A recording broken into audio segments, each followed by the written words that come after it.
मोदी बोलबच्चन मंडळाचे अध्यक्ष तर फडणवीस हे ज्युनियर बोलबच्चन. फडणवीसांनी केलेल्या बोलबच्चन टीकेवरून खासदार संजय राऊतांचा पलटवार. शिंदेची शिवसेना अमित शहांच्या मालकीची. अमित शहांच्या वक्तव्याला राऊतांचं प्रत्युत्तर. शहांना जास्त गांभीर्याने घेण्याची गरज नाही, राऊतांचं वक्तव्य.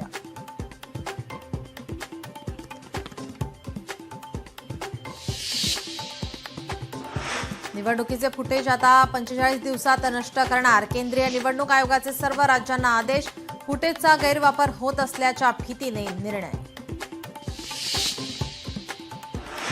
संदीप देशपांडे यांच्याकडून राज ठाकरेंच्या 2017च्या भाषणाची क्लिप शेअर. मराठी माणसासाठी पाय ही चाटू, वेळ आल्यास पाय ही छाटू या वक्तव्याची व्हिडिओ क्लिप केली शेअर. रायगडमध्ये शिवसेना राष्ट्रवादी वाद सुरूच. महेंद्र थोरवेंकडून तटकरेंवर जमीन घोटाळ्याचे गंभीर आरोप. रोहा तालुक्यातील सरकारी जमीन लाटल्याचा आरोप करत आदिती तटकरे यांच्या राजीनाम्याची मागणी. आळंदी संस्थानचे प्रमुख निरंजननाथ महाराज यांनी मागितली माध्यमांची माफी. पालखी स्थळावरून प्रतिनिधींना हकलवण्याचा प्रयत्न करत केली होती अरेरावी. मुख्यमंत्र्यांनी दखल घेताच मागितली माफी.